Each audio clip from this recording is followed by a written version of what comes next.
शाह साहब, पहले थोड़ा सा अगर आप एक हिस्टोरिकल बैकग्राउंड दे दें, not too much into the technical legalities necessarily, but इतना कुछ जो है अवाम को समझना जरूरी है कि ये कंप्लेंट क्यों फाइल हुई, ये आज अवाम के लिए एक जरूरी इशू क्यों है, और इस कंप्लेंट को फाइल होने के बाद की पेशरफ्त जो है वो आज क्या किस तरफ इशारा कर रही है आपके ख्याल से कि ये इस केस पे जो है वो क्या चीजें असरअंदाज हैं, और आइंदा जो है वो पाकिस्तान की सियासत पे इसका क्या असर हो सकता है। शाह साहब बताइएगा, थोड़ा सा बैकग्राउंड दें ताकि व्यूअर्स जो है वो बेसिक चीजें समझ जाएं, फिर हम इसको डिस्कशन को आगे लेके चलेंगे। जी बेहतर। पहले तो बहुत बहुत शुक्रिया हैदर साहब, आपने मदऊ किया। मुख्तसर इसका बैकग्राउंड ये है कि अकबर बाबर साहब का ये कहना है कि वो पीटीआई के फाउंडर मेंबर्स में से एक हैं, और जब पार्टी प्रोग्रेस करती रही अपने एजेंडा पे, और जब 2011 के लगभग जब पार्टी में ज़्यादा मोमेंटम आ गया तो पार्टी में फंडिंग भी बढ़ गई। उनका ये कहना है कि जब वो जिम्मेदारी निभा रहे थे तो उनको ये महसूस हुआ कि पार्टी में जो फंडिंग है उसका सही इस्तेमाल नहीं हो रहा। It is not being used for the purposes intended, which is for party purposes. उन्होंने एक रिक्वेस्ट की विद इन द पार्टी, जिसके ऊपर उन्होंने एक इंटरनल ऑडिट कराया, जो कि इंटरनल एक प्रोसेस था टू वेरीफाई कि वाकई उनका खर्चा सही है या नहीं है। As luck would have it,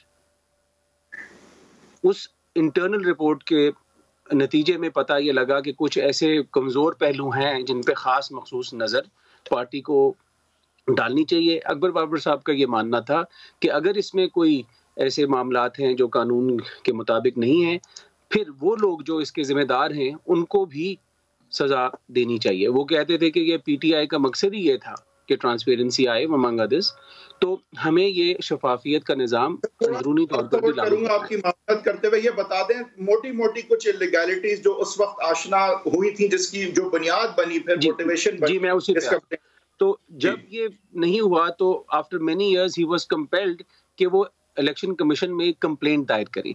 जब उन्होंने कंप्लेंट दायर की तो उन्होंने उसके साथ एविडेंस लगाई कि पार्टी उस वक्त उनका स्टेटस क्या था पीटीआई में? सर, जिस लम्हे उन्होंने कंप्लेंट फाइल की उनका स्टेटस पीटीआई में, और इमरान खान साहब से क्या रिलेशनशिप थी उस वक्त उनकी? जी, जब इन्होंने कंप्लेंट फाइल की और अब तक ये मेंबर ही हैं पार्टी के, ये इशू भी उठता रहा है कि मेंबर हैं कि नहीं, लेकिन इनके हक में फैसले कमीशन और कोर्ट की तरफ से होते रहेंगे। He is still today a member of the party.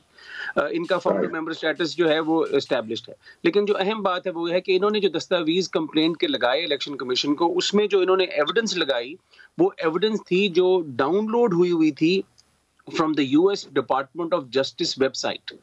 आप बहैसियत वकील के जानते हैं कि अमेरिका में जब ऐसी कार्रवाई होती है तो वहाँ पर रिपोर्टिंग रिक्वायरमेंट है, और उनका एक कानून है जिसको फारा कहते हैं, फॉरेन एजेंट्स रजिस्ट्रेशन एक्ट। उसके तहत अगर कोई पॉलिटिकल पार्टी जो अमेरिका के से बाहर हो, वो अमेरिका के अंदर कोई एक्टिविटी करे या फंड रेजिंग खास तौर पे करे, तो वो अपने अकाउंट्स और डिटेल्स जमा कराती है सरकार अमेरिका को, तो उनकी वेबसाइट पे वो इन्फॉर्मेशन अवेलेबल होती है। तो इन्होंने ये एविडेंस लगाई और कहा कि देखें, इसको जब आप देखेंगे तो आपको पता लगेगा कि सोर्स ऑफ फंड्स जो है वो प्रोहिबिटेड सोर्सेज से। अब यहाँ पर मैं एक छोटी सी गुजारिश कर दूं, ये केस में जो अहम पॉइंट है वो ये है, ये केस है प्रोहिबिटेड फंड्स का। फॉरेन फंडिंग तो एक आम इस्तिलाह में वर्ड बन गया है। इलेक्शन लॉज में आप समझते हैं बहैसियत वकील, और आप अपने नाज़रीन को भी ये समझा पाएंगे बेहतर, कि यहाँ इशू है प्रोहिबिटेड सोर्स ऑफ फंड्स का और दूसरा फॉरेन एडेड पार्टी का। ये जो केस है ये प्रोहिबिटेड सोर्सेज का है। अब प्रोहिबिटेड सोर्स क्या है? कानून ये कहता है कि पॉलिटिकल पार्टी को सिर्फ इंडिविजुअल सिटीजन्स ही पैसे दे सकते हैं। कोई लोकल कंपनी या बैरून मुल्क की कंपनी नहीं पैसे दे सकती। XYZ company private limited Pakistan की हो या बाहर की, What was prohibited about the funding? जी, जो प्रोहिबिटेड जो इन्होंने डेटा लगाया उससे ये पता लगा कि जो डोनर्स थे उसमें नॉन इंडिविजुअल्स भी थे और नॉन सिटीजन्स भी थे अपेरेंटली। और उन्होंने ये कहा कि ये तो खुद एडमिटेड डेटा है, इसकी रोशनी में अगर वाकई ऐसा हुआ है तो इसकी तहकीक होनी चाहिए, और अगर गलत सोर्स से पैसे आए तो कानूनी कार्रवाई करते हुए। आज आपको इससे ज्यादा पता है कि ये लोग जो फॉरेन भी थे और इंडिविजुअल्स भी नहीं थे, तो ये कोई ऐसे वेस्टेड इंटरेस्ट्स तो नहीं थे या उनसे बैक तो नहीं थे जो कि पाकिस्तान की सॉवरेनिटी या इंटेग्रिटी को खतरा लायक कर सकते इस पे तो जी कोई तहकीक अभी हुई नहीं ना। अभी तो हम पहले मरहले से ही नहीं गुजर सके, क्योंकि आज तक अभी तक जो कमेटी बनाई है वो ये नहीं डिटरमिन कर सकी कि उसने जो ये रिकॉर्ड जिसका मैंने आपसे जिक्र किया है, जो ऑफिशियल रिकॉर्ड है, उसको तस्लीम करना है हतमी तौर पे कि नहीं करना। सवाल शाह साहब ये होगा कि अगर तो यहाँ पे तलाशी जो है उसके बाद कुछ ना निकलना था, तो फिर पीटीआई जो है वो इतना ड्रैग इस केस को क्यों करती आई है? आपको ये खदशा है कि स्क्रूटनी कमेटी अगर सही तरह अपना काम कर चुकी होती तो हमारे सामने कुछ शवाहिद हो सकते थे कि जिसकी बुनियाद पे ये कहा जा सकता हो कि ये फॉरेन फंडिंग जो है ये ऐसे वेस्टेड इंटरेस्ट की तरफ से भी हो सकती है जिनके अज़ाइम पाकिस्तान के लिए बहुत अच्छे ना हो। आपके पास कोई ऐसा इंदिया है कि ये मुमकिन है, कोई मफरूजा है, कोई खबर है, या फिर ये आपके ख्याल से ऐसी चीजें जो आगे निकल सकती है लेकिन अभी तक कोई इशारा नहीं है इस तरफ?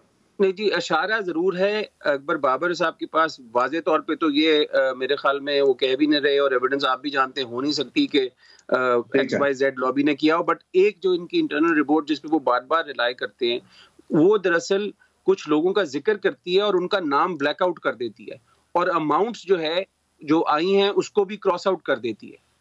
तो जिससे वो ये कहते हैं कि ये गालिबन ऐसी सोर्स है जो प्रोहिबिटेड है।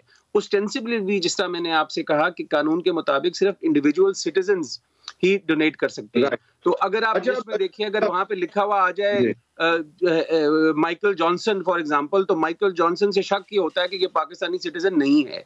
अब यही तहकीक है, आप ये जानते हैं कि आइन का तकाजा ये है 17(3) के मुताबिक कि हर पॉलिटिकल पार्टी की कॉन्स्टिट्यूशनल ड्यूटी है कि उसने अकाउंट करना है सोर्स ऑफ इट्स फंड्स।